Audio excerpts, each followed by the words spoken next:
Hello everyone. So in our today's class we are going to discuss our new topic of chapter 6 that is mutual induction. देखना बच्चे mutual induction क्या होता है। Mutual induction क्या होता है कि अगर किसी भी एक कोयल से करंट पास हो रहा है तो उसकी वजह से अगर उसके साथ में एक कोयल है तो वहां पे क्या हो, इंड्यूस्ड करंट प्रोड्यूस हो रहा हो। तो देखना हम यहाँ पे दो चीजें लेने वाले हैं, हमारे पास में दो चीजें में लेने तो एक ही है, दैट इज कोयल लेने वाले हैं, पर लेकिन वन इज आपके पास में होने वाली primary coil and second one is secondary coil. यहाँ पे प्राइमरी सेकेंडरी का मतलब क्या हुआ कि प्राइमरी कोयल में तो आपके पास में क्या हो रहा है, करंट पास कर रहा है, हमने हमारी खुद की तरफ से करंट लगाया है, और जो सेकेंडरी कोयल है यहाँ पे क्या होगा, इंड्यूस करंट प्रोड्यूस होने वाला है। तो देखना कैसे प्रोड्यूस होता है। As we know according to EMI क्या होता है कि जब भी हमारी मैग्नेटिक फ्लक्स चेंज होती है किसी भी लिंक थ्रू द कॉइल या किसी भी लिंक थ्रू द वायर से, तो वहां पे क्या होता है, इंड्यूस करंट और इंड्यूस ईएमएफ प्रोड्यूस होता है। अगर इंक्रीज कर रहा हो तो कहां पे, अपोजिट डायरेक्शन में, अगर डिक्रीज कर रहा है तो सेम डायरेक्शन में। चलो ठीक है, अब देखते हैं यहाँ पे क्या किया हमने, की को हमारी को फर्स्ट केस में ऑन कर दिया, की को क्या कर दिया, ऑन कर दिया। की को जैसे ही हमने ऑन किया करंट पास होना स्टार्ट होगा, किस में से, प्राइमरी में से। और हमें पता है अब जब भी करंट किसी में से पास होता है वहां पे क्या बनती है हमारे पास में, मैग्नेटिक फील्ड लाइंस बनने वाली हैं। और मैग्नेटिक फील्ड लाइन कहां से पास होंगी, सेकेंडरी में से। और जैसे ही मैग्नेटिक फील्ड लाइंस क्या हुई, पास होना स्टार्ट करी, तो वहां पे क्या प्रोड्यूस होगी हमारे पास में, मैग्नेटिक फ्लक्स। और हमें पता है करंट ग्रेजुअली एकदम से तो नहीं होने वाला ना, तो क्या हुआ, धीरे धीरे इंक्रीज कर रहा है। वैसे ही हमारे पास में मैग्नेटिक फ्लक्स क्या कर रही है, इंक्रीज कर रही है। और जैसे ही मैग्नेटिक फ्लक्स वेरी कर रही है मतलब क्या प्रोड्यूस होगा वहां पे, इंड्यूस करंट आने वाला है। और इंड्यूस करंट मतलब हमारा गैल्वेनोमीटर वहां पे क्या करेगा, डिफ्लेक्शन शो करने वाला है। ठीक है, एक केस तो था आपके पास में ये वाला। अब बात करते हैं दूसरे केस की। दूसरा केस क्या कहता है आपके पास में कि जब करंट हमारे पास में पीक पॉइंट पे पहुंच गया, करंट कहां पहुंच गया, पीक पॉइंट पे, मतलब कि इससे मैक्सिमम वो नहीं हो सकता, हमने हमारी की को क्या कर दिया, ऑफ कर दिया। की को जैसे ही ऑफ किया करंट डिक्रीज होना स्टार्ट होगा, अगेन मैग्नेटिक फील्ड लाइंस कम होगी, मैग्नेटिक फ्लक्स हमारी क्या होने वाली है, डिक्रीज हुई। अगेन हमारे पास में change of magnetic flux is given as the induced current और इंड्यूस्ड ईएमएफ।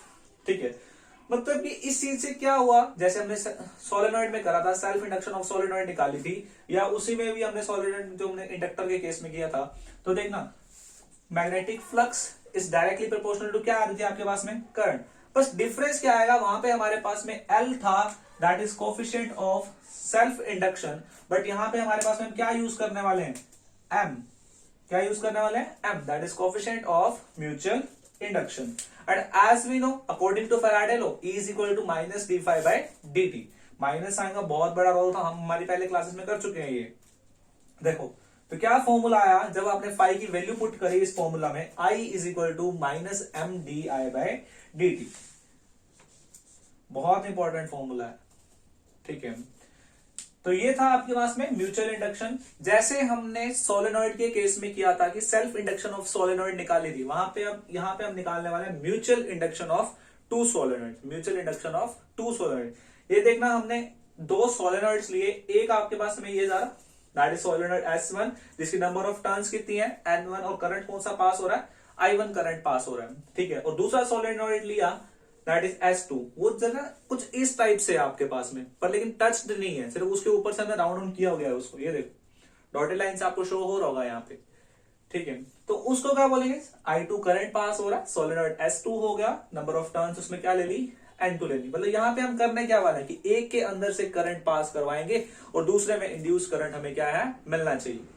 तो चलो देखते हैं। देखना फ्रॉम करंट I2, अगर करंट I2 कहां से पास हो रहा है, सोलेनॉइड S2 से, उसके लॉन्ग मैग्नेटिक फील्ड बनने वाली है। And as we know magnetic field due to a solenoid क्या होती थी, mu naught number of turns upon में लेंथ इनटू करंट। किस करंट की वजह से हो रही है, I2 करंट की वजह से हो रहा है। तो आपके पास में फॉर्मूला क्या आया, magnetic field of solenoid 2 that is mu naught and 2L I2।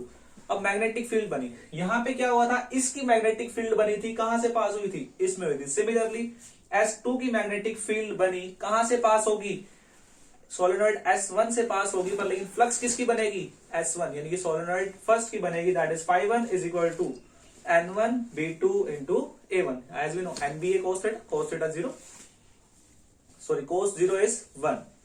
Then φ1 अगर हम यहाँ पे वैल्यू पुट करते हैं किसकी, मैग्नेटिक फील्ड की, इस फॉर्मूला में, तो आपके पास में फ्लक्स का क्या फॉर्मूला आता है, that is mu naught N1 N2 I2 into A1 over L। ठीक है, ये तो क्या है आपके पास में फ्लक्स आई, एंड एज वी नो अभी जस्ट हमने करा phi is equal to MI, पर देखना M12 इंटू I2 क्यों लिखा गया, M12 का मतलब क्या है आपके पास में mutual induction of first due to second, mutual induction of first due to second, तो M12 इंटू I2।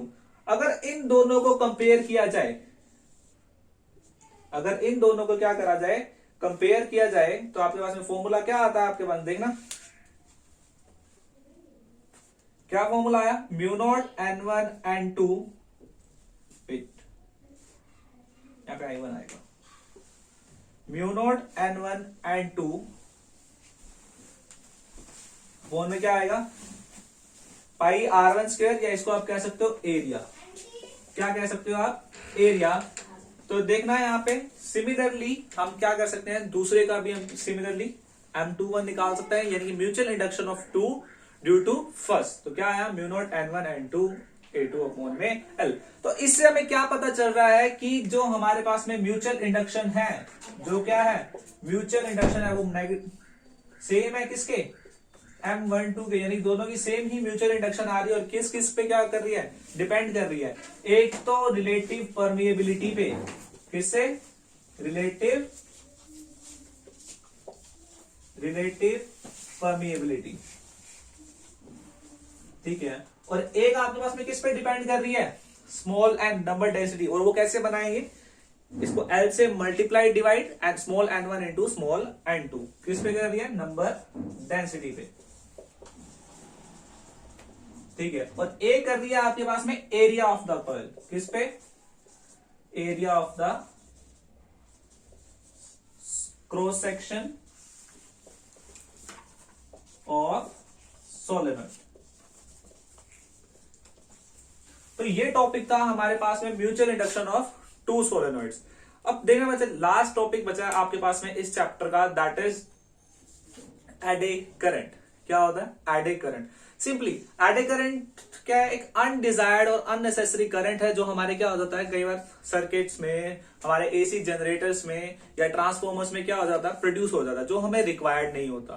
क्यों नहीं रिक्वायर्ड होता, बिकॉज वो हमारे मोशन को क्या करता है, अपोज करता है। तो इस वजह से उस चीज को हटाने के लिए ना हम वहां पे क्या करते हैं कि जो हमारी कोयल्स वहां पे रोटेट इस वे में कर रही होगी, हम उसके अंदर क्या करते हैं, होल्स कर देते हैं, या उसका एरिया क्या कर देते हैं, रिड्यूस कर देते हैं। और एरिया को रिड्यूस करने से हमारी फ्लक्स उसमें से क्या हो जाती है, मिनिमम हो जाती है, और रिड्यूस करंट भी उसमें से क्या हो जाता है, मिनिमम हो जाता है।